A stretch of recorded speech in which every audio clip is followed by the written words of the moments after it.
Di tengah senja yang mulai merangkak turun di Jakarta, langit yang tadinya biru cemerlang kini berubah menjadi kanvas berwarna jingga keemasan. Namun, keindahan itu seakan lenyap ditelan oleh hiruk-pikuk abadi kota metropolitan ini. Deru mesin kendaraan yang tak pernah berhenti, klakson yang bersahutan seolah menjadi musik pengiring kemacetan, dan pekikan para pedagang kaki lima yang menjajakan dagangannya di sepanjang trotoar Jalan Jenderal Sudirman, semuanya berbaur menjadi sebuah simfoni kekacauan yang khas. Di antara lautan manusia yang bergerak tergesa-gesa, seorang perempuan muda melangkah dengan ritme yang berbeda. Namanya Nurul Lestari, seorang perempuan berusia 25 tahun yang berjalan dengan ketenangan yang kontras dengan lingkungan sekitarnya, meskipun gurat kelelahan jelas terukir di wajahnya setelah seharian penuh bekerja di salah satu gedung pencakar langit yang menjulang angkuh di dekatnya. Pakaian yang dikenakannya sederhana namun memancarkan aura kerapian yang mencolok. Kemeja putih bersih yang membalut tubuhnya dengan pas ia padukan dengan celana panjang bahan berwarna hitam yang praktis namun tetap terlihat elegan. Penampilannya adalah cerminan dari karakternya, bersih, tertata, dan menonjol tanpa perlu berlebihan di tengah kerumunan yang begitu beragam. Rambut hitamnya yang panjang dan legam tergerai indah, sesekali tersibak oleh embusan angin hangat yang membawa aroma campuran antara asap knalpot dan wangi masakan dari warung tenda di seberang jalan. Wajahnya yang oval menunjukkan kelelahan yang wajar setelah 8 jam menatap layar komputer, tetapi ada kilau ketenangan di matanya yang coklat gelap. Sebuah refleksi dari rutinitas yang sudah sangat akrab baginya, sebuah siklus kerja keras demi menggapai mimpi di ibu kota dan membantu keluarga di kampung halamannya di Jawa Tengah. Langkah-langkahnya teratur di atas trotoar yang permukaannya tidak rata, melewati berbagai macam karakter urban, para eksekutif muda yang berjalan cepat sambil menelepon, pedagang asongan yang menawarkan tisu dan minuman dingin, hingga anak-anak kecil yang berlari-larian riang di sela-sela keramaian, seolah dunia adalah taman bermain mereka. Nurul tidak terganggu oleh semua itu. Pikirannya sudah melayang jauh, terfokus pada perjalanan pulangnya ke kamar kos kecilnya di daerah Karet. Ia sudah bisa membayangkan nikmatnya segelas teh hangat dan semangkuk mie instan sambil melakukan panggilan video dengan ibunya. Namun, di balik momen damai dalam benaknya itu, sesuatu yang sama sekali tak terduga sedang menunggunya, mengintai seperti predator di balik bayang-bayang gedung-gedung beton.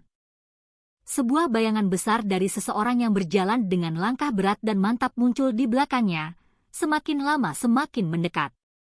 Tanpa ia sadari, hari yang awalnya terasa biasa saja di kota yang tak pernah tidur ini akan segera berubah menjadi sebuah mimpi buruk yang mengerikan. Nurul, seorang perempuan biasa dengan mimpi-mimpi sederhana, yang hanya ingin pulang setelah bekerja keras, akan segera dihadapkan pada takdir yang kejam dan penuh ketidakadilan. Rambut hitam panjangnya terus tertiup angin senja, seolah menjadi pertanda bisu bahwa badai besar akan segera menerpa hidupnya. Saat Nurul melangkah dengan tenang di tengah keramaian kota yang sibuk, hampir mencapai halte bus Transjakarta, tiba-tiba langkahnya terhenti secara paksa. Sebuah suara berat dan kasar memanggil namanya dari belakang, nadanya lebih mirip bentakan daripada panggilan. Nurul Lestari! Ketika ia menoleh, jantungnya berdebar kencang melihat seorang pria bertubuh tambun dan besar menghampirinya. Seragam polisi berwarna coklat yang dikenakan pria itu terlihat agak sempit di tubuhnya yang gempal, membuat penampilannya tampak tidak rapi dan semakin mengintimidasi. Wajah pria itu menyiratkan kesombongan yang kental, dengan tatapan mata yang tajam dan menusuk, seolah mampu menelanjangi setiap pikiran orang yang ditatapnya. Tanpa basa-basi, tanpa sepatah kata pun penjelasan, pria itu langsung menghentikan Nurul di tengah trotoar, lengannya yang besar mencengkeram bahu Nurul dengan kasar, menarik perhatian beberapa pejalan kaki di sekitarnya. Suaranya yang keras dan nada arogan memerintahkan Nurul untuk ikut bersamanya ke kantor polisi. "Kamu ikut saya ke polsek sekarang juga," perintahnya. Tidak ada penjelasan, tidak ada alasan, hanya perintah dingin yang memotong suasana senja yang sibuk itu dengan tajam. Nurul membeku sejenak, otaknya berusaha keras mencerna apa yang baru saja terjadi. Kebingungan dan syok menjalari seluruh tubuhnya. "Ada apa, Pak?" Saya salah apa?" tanyanya dengan suara gemetar, mencoba mencari secercah kejelasan di tengah situasi yang membingungkan ini. Namun, polisi itu sama sekali tidak menggubris pertanyaannya. Ia hanya mengulangi perintahnya, kali ini dengan nada yang lebih tinggi dan lebih mengancam, seolah ingin menunjukkan kekuasaannya di hadapan publik. "Jangan banyak tanya. Ikut saja," bentaknya lagi, cengkramannya di bahu Nurul semakin menguat. Nurul merasakan seluruh tubuhnya mulai gemetar hebat. Ia tidak tahu apa yang sebenarnya sedang terjadi. Sepanjang hidupnya, ia tidak pernah melakukan hal yang salah, apalagi sesuatu yang melanggar hukum. Tapi saat itu, di hadapan sosok polisi besar dan mengintimidasi itu, Nurul merasa tidak berdaya, tidak punya pilihan. Orang-orang di sekitarnya yang sempat memperhatikan kini mulai berpaling, sebagian besar terlalu sibuk dengan urusan masing-masing atau mungkin terlalu takut untuk ikut campur dalam urusan dengan aparat. Dunia terasa mengecil di sekelilingnya, suara bising kota seakan meredup. Dengan perasaan terpaksa dan takut, Nurul mengikuti langkah polisi tersebut. Kepalanya penuh dengan ribuan pertanyaan dan pikirannya bercampur aduk antara cemas dan tidak percaya. Apa salahnya? Mengapa ia diperlakukan seperti seorang kriminal? Nurul merasa seperti seorang tawanan yang digiring menuju takdir yang tidak ia ketahui. Ia berjalan dengan kepala tertunduk, mengikuti pria bertubuh besar yang berjalan dengan langkah berat di depannya, menyeretnya menjauh dari jalan pulangnya yang seharusnya damai. Hatinya berdebar kencang, sementara rasa takut dan ketidakpastian yang pekat mulai menyelimuti dirinya. Di bawah lampu-lampu jalanan Jakarta yang mulai menyala, hidup Nurul yang awalnya berjalan biasa saja kini berubah menjadi sebuah mimpi buruk yang tak pernah ia duga. Begitu tiba di kantor polsek terdekat, sebuah bangunan sederhana yang terlihat tua, Nurul langsung digiring dengan kasar ke sebuah ruangan kecil oleh polisi gendut yang kemudian ia ketahui bernama Bribka Agus. Ruangan itu terasa sempit dan pengap, dengan dinding yang catnya mulai mengelupas di beberapa bagian, seolah-olah menyimpan berbagai cerita kelam dari para tersangka yang pernah duduk di dalamnya. Aroma samar rokok kretek yang basi dan keringat bercampur di udara. Sebuah meja kayu tua yang penuh goresan berada di tengah ruangan, dengan dua kursi logam yang terlihat dingin dan tidak nyaman. Tanpa penjelasan lebih lanjut, Nurul didorong untuk duduk di salah satu kursi itu. Sementara Bribka Agus berdiri di depannya, bersedekap dengan wajah yang penuh kesombongan. Tatapan matanya tajam dan menuduh, seperti seorang hakim yang sudah memutuskan vonis bahkan sebelum mendengar pembelaan dari terdakwa. Suasana di dalam ruangan itu terasa semakin menekan, membuat Nurul merasa seperti seekor burung kecil yang terjebak di dalam sangkar besi yang dingin. Jendela satu-satunya di ruangan itu ditutupi terali besi, menghalangi pemandangan dunia luar yang bebas. "Jadi, kapan kamu mau ngaku?" Suara berat Bribka Agus memecah keheningan ruangan. Nadanya penuh intimidasi, seolah ia sedang berbicara dengan seorang penjahat kambuhan. Nurul mengerutkan kening, masih bingung dengan arah pembicaraan yang tidak jelas ini. "Ngaku apa, Pak?" tanyanya lirih. "Saya benar-benar tidak mengerti," jawabnya dengan suara gemetar, berusaha sekuat tenaga untuk tetap tenang meskipun jantungnya berdegup kencang seakan mau meledak. Namun, bukannya mendapatkan penjelasan yang ia harapkan, ia malah dihadapkan pada sebuah tuduhan yang langsung menghantamnya seperti pukulan keras di ulu hati. "Kamu dituduh mencuri ponsel milik rekan kerjamu, Siska. Jangan pura-pura tidak tahu." "Kami sudah dapat laporan lengkap," ujar polisi itu dengan nada keras, hampir berteriak, sambil menggebrak meja dengan tangannya. Nurul terdiam membeku. Matanya melebar karena terkejut dan tidak percaya. Ia benar-benar tidak bisa memproses apa yang baru saja ia dengar.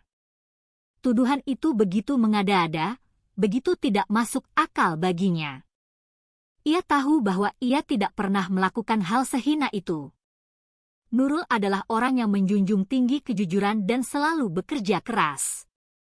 Tuduhan pencurian itu terasa seperti penghinaan terbesar terhadap seluruh prinsip dan integritas yang ia pegang teguh selama ini. Namun, di ruangan itu, tidak ada ruang baginya untuk memberikan penjelasan. Setiap kali ia mencoba membuka mulut untuk membela diri, Bribka Agus selalu memotongnya dengan sikap yang semakin kasar dan merendahkan. "Jangan bohong. Kami tahu kamulah pelakunya. Orang sepertimu, tampang polos tapi kelakuan maling," teriak pria itu, suaranya menggema di ruangan sempit tersebut, membuat telinga Nurul berdenging. Nurul merasa seolah tenggelam di bawah tekanan yang terus meningkat. Ia ingin menangis, berteriak, tetapi ia menahan air matanya sekuat tenaga, tidak ingin terlihat lemah di hadapan monster ini. Beban tuduhan yang tidak adil ini serasa menghancurkan harga dirinya berkeping-keping. Ia tahu 100% bahwa ia tidak bersalah, tetapi bagaimana ia bisa membuktikannya ketika ia hanya seorang perempuan biasa yang tidak memiliki kuasa, berhadapan dengan aparat yang sudah dibutakan oleh arogansi? Nurul hanya bisa menunduk, berdoa dalam hati agar kebenaran segera terungkap. Meskipun saat itu, ia merasa seperti sedang seorang diri melawan gelombang pasang raksasa yang mencoba menelannya hidup-hidup ke dalam jurang keputusasaan. Di dalam ruangan sempit dan pengap itu, setiap penyangkalan yang keluar dari bibir Nurul atas tuduhan pencurian itu tidak digubris sama sekali. Wajahnya yang polos dan penuh kebingungan justru dianggap sebagai bentuk perlawanan dan pembangkangan oleh Bribka Agus, yang kesabarannya kini sudah mencapai titik terendah. Dengan suara yang semakin lantang, ia membentak Nurul, "Jangan banyak alasan. Ngaku saja, semuanya akan lebih mudah untukmu." Nurul, yang sudah berulang kali dengan suara lirih menegaskan bahwa ia tidak bersalah, hanya bisa menundukkan kepala, mencoba menenangkan dirinya di tengah badai tekanan yang semakin mengerikan.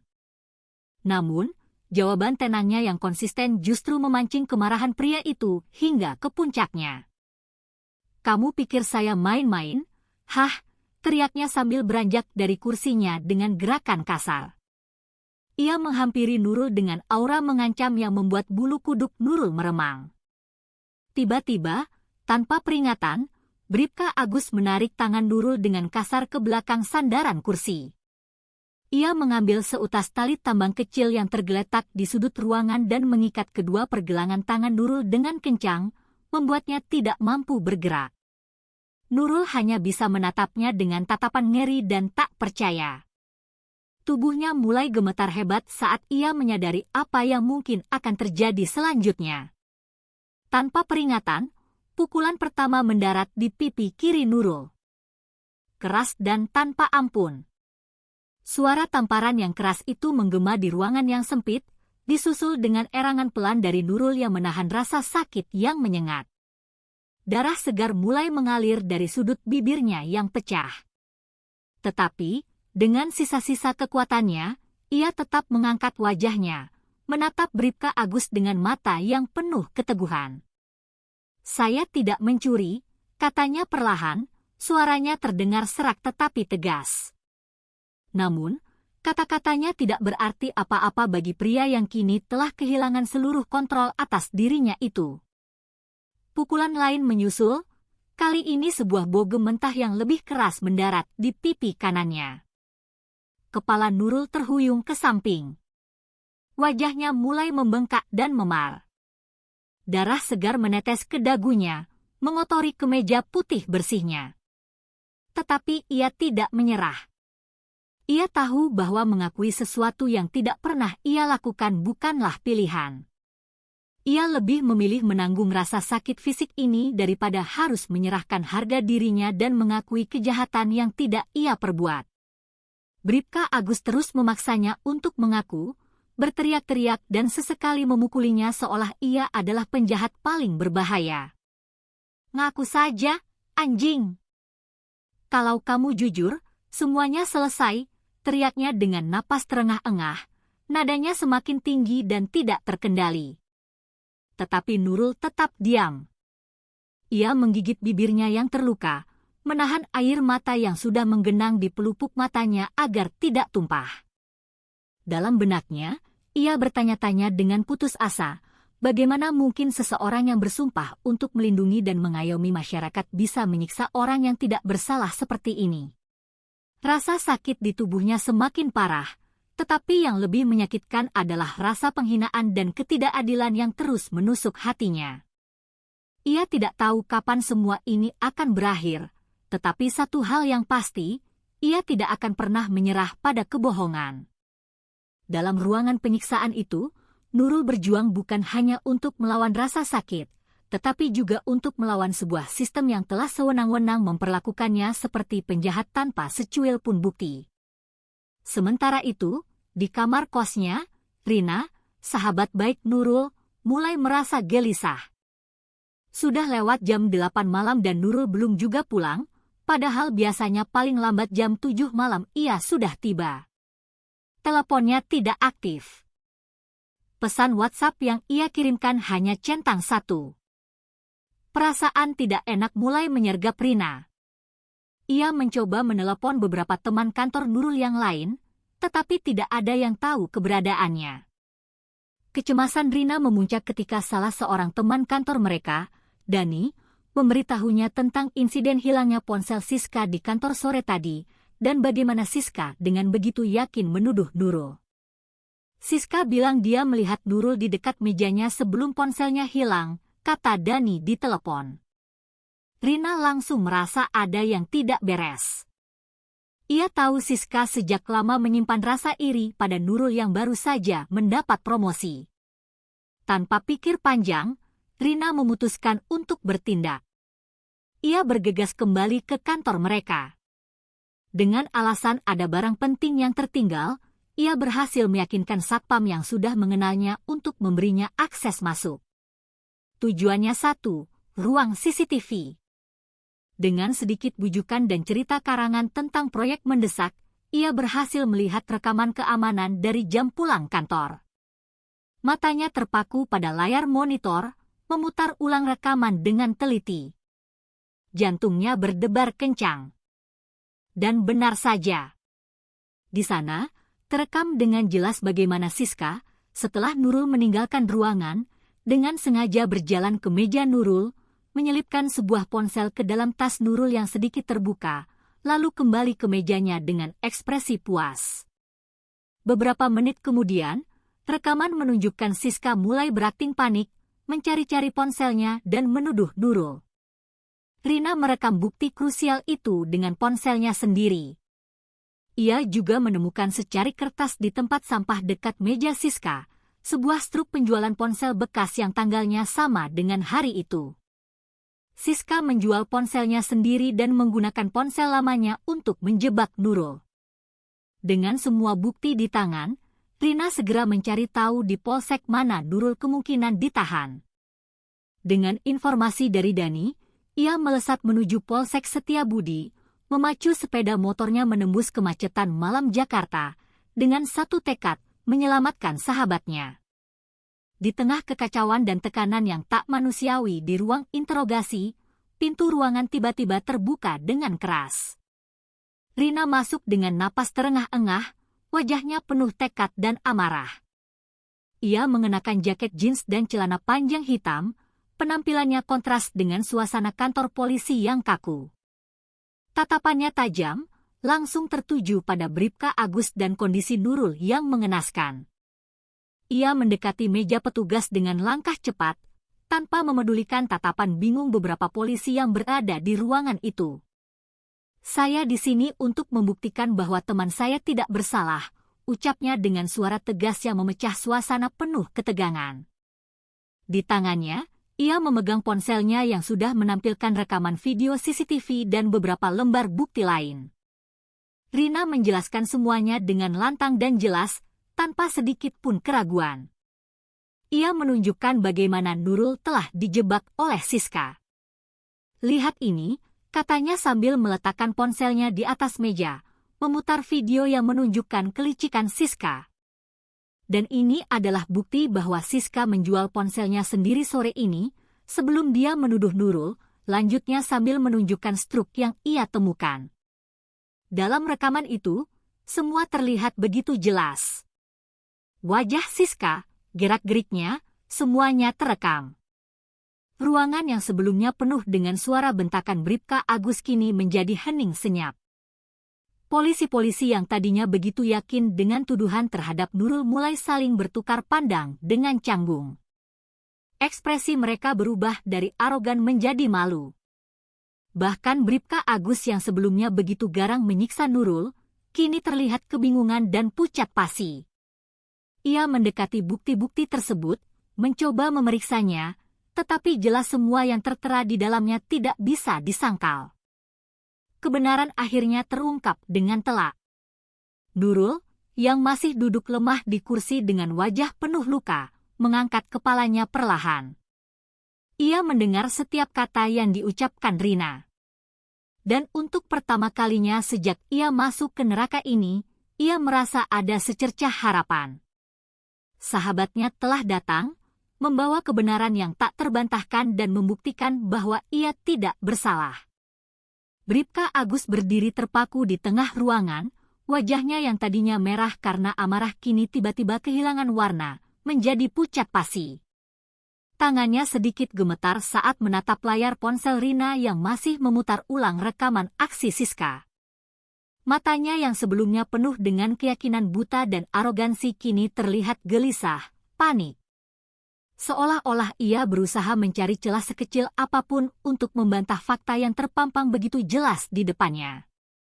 Namun, semua bukti itu terlalu kuat untuk disangkal. Ia salah.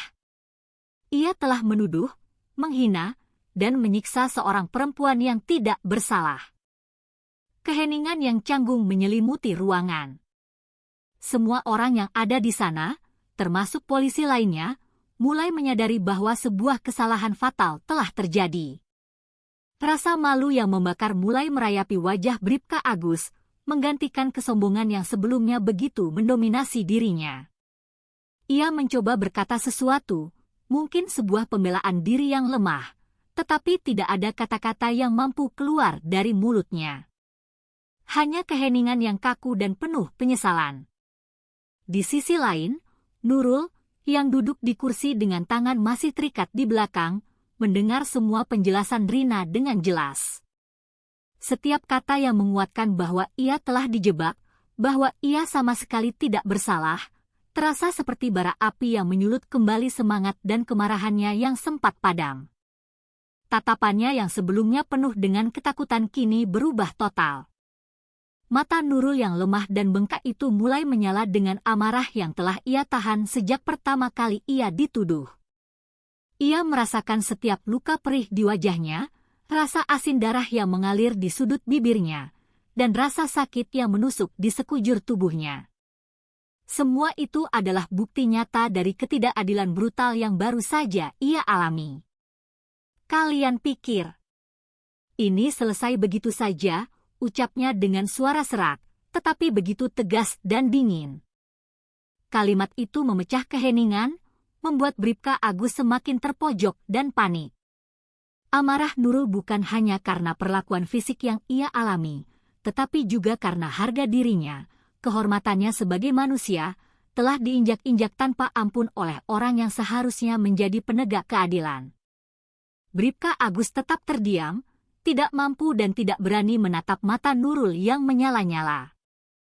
Ia tahu bahwa dirinya tidak memiliki pembelaan apapun lagi. Namun, Nurul belum selesai.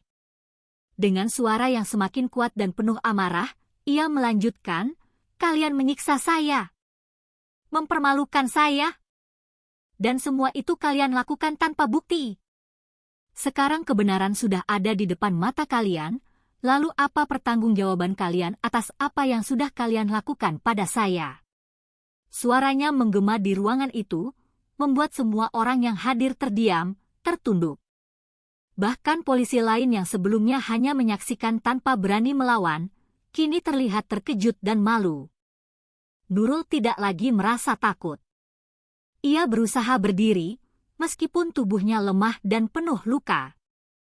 Keberanian yang tiba-tiba muncul dari dalam dirinya membuat semua orang di ruangan itu merasa kecil. Bribka Agus hanya bisa menundukkan kepalanya, malu dan hancur oleh perbuatannya sendiri. Ia ingin menghilang dari tempat itu, tetapi ia tidak bisa. Ia telah melakukan kesalahan besar, dan semua orang di sana kini mengetahuinya. Setelah semua tekanan, rasa sakit, dan penghinaan yang ia alami, Nurul akhirnya berhasil berdiri tegak. Tubuhnya masih terasa lemah, wajahnya penuh dengan luka lebam dan darah yang mulai mengering, tetapi tatapan matanya tajam, membara dengan kemarahan yang tak lagi bisa ia tahan.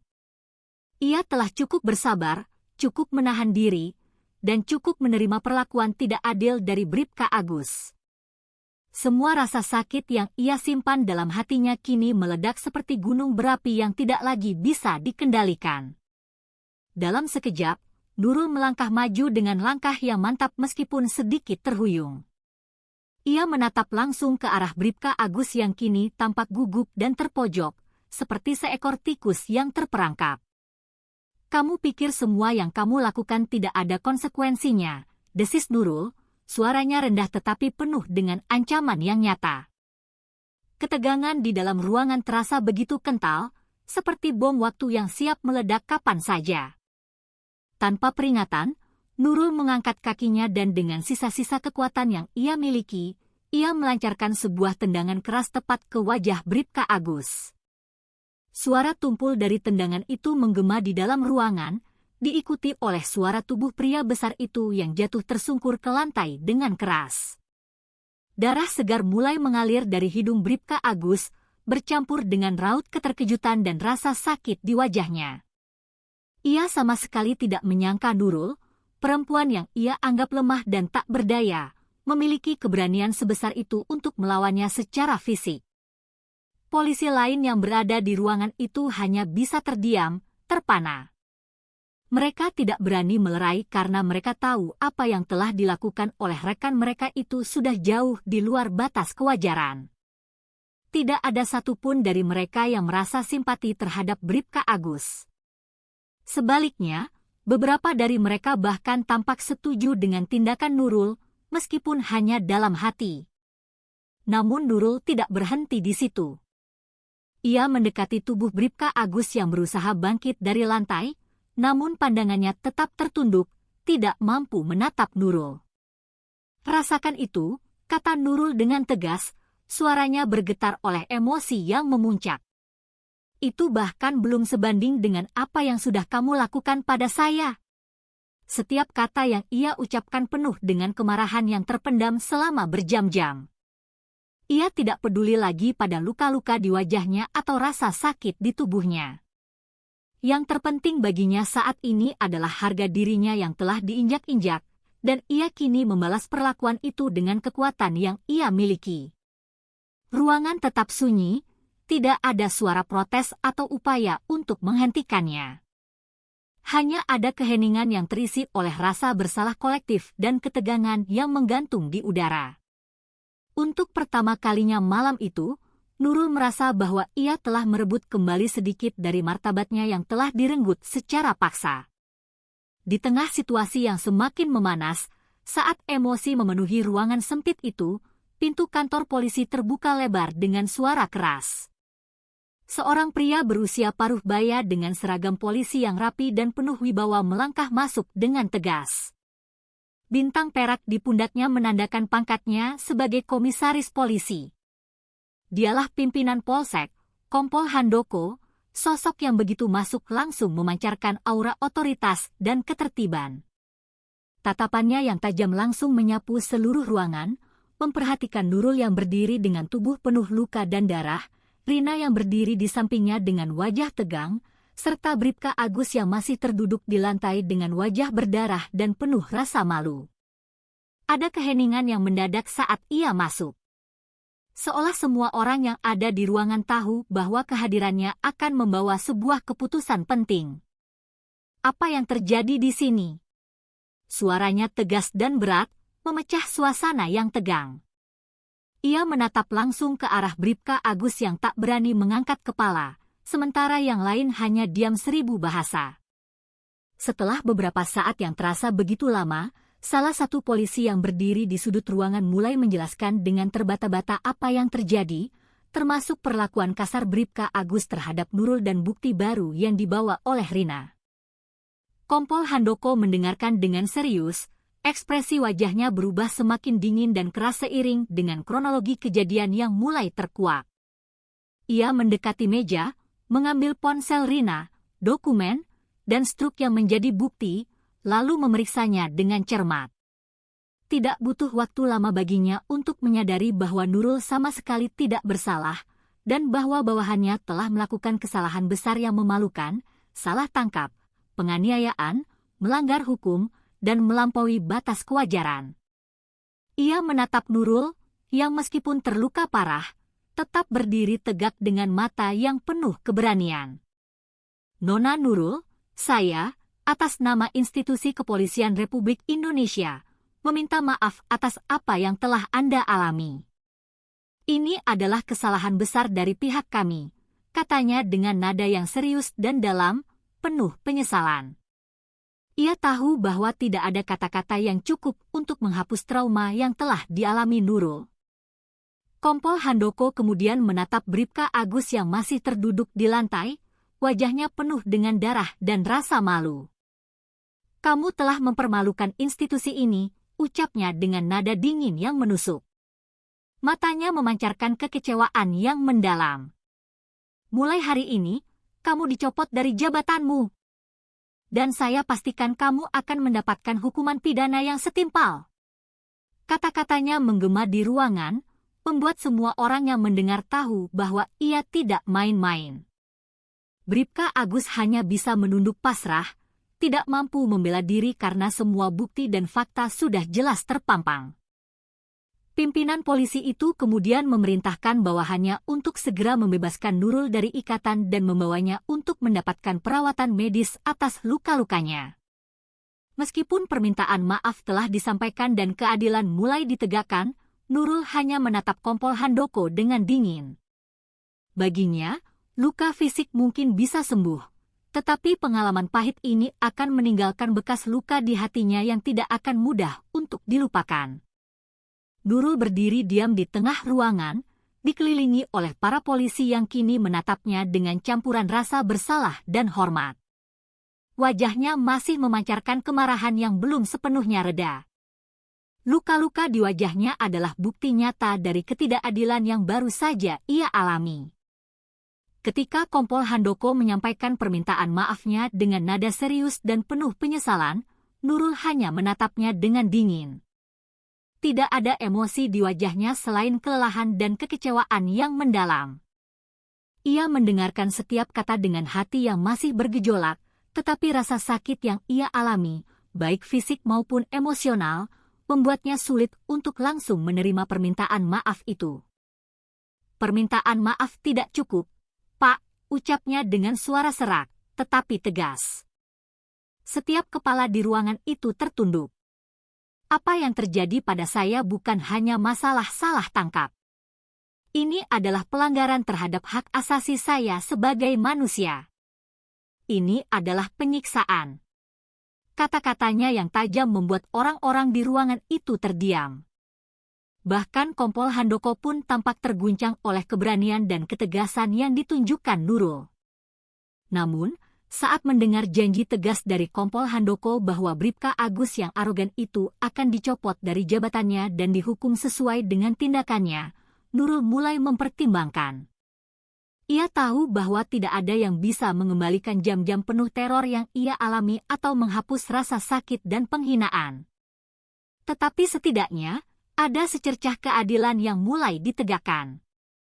Kalau memang dia benar-benar dihukum, dan Bapak bisa memastikan hal seperti ini tidak akan terjadi lagi pada orang lain, baru saya bisa mempertimbangkan untuk menerima permintaan maaf ini, katanya dengan nada yang tegas, tetapi kali ini lebih tenang. Ia menatap langsung ke mata Kompol Handoko, memastikan bahwa pria itu serius dengan ucapannya. Nurul tidak akan membiarkan permintaan maaf ini menjadi sekadar formalitas belaka. Ia ingin ada perubahan nyata, bukan hanya kata-kata tanpa tindakan. Setelah Kompol Handoko sekali lagi meyakinkannya dengan sungguh-sungguh, Nurul akhirnya mengangguk pelan, sebagai tanda bahwa ia menerima niat baik itu, meskipun hatinya masih dipenuhi dengan rasa sakit. Ia melangkah keluar dari ruangan itu dengan tubuh yang lemah, dipapah oleh Rina yang setia menemaninya. Kepalanya tetap tegak. Dalam pikirannya, ia tahu bahwa pengalaman ini tidak akan pernah ia lupakan.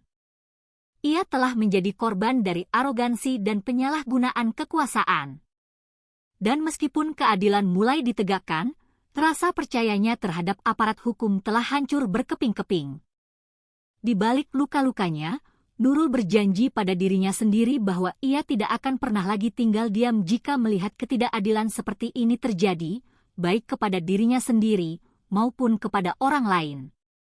Malam itu, Jakarta masih riuh seperti biasa. Nurul melangkah perlahan keluar dari kantor polisi, meninggalkan tempat yang menjadi saksi bisu dari ketidakadilan yang ia alami. Wajahnya penuh luka lebam, bibirnya pecah, dan noda darah yang mengering masih menempel di sudutnya. Tubuhnya terasa berat dan sakit di setiap sendi, tetapi langkahnya tetap tegak.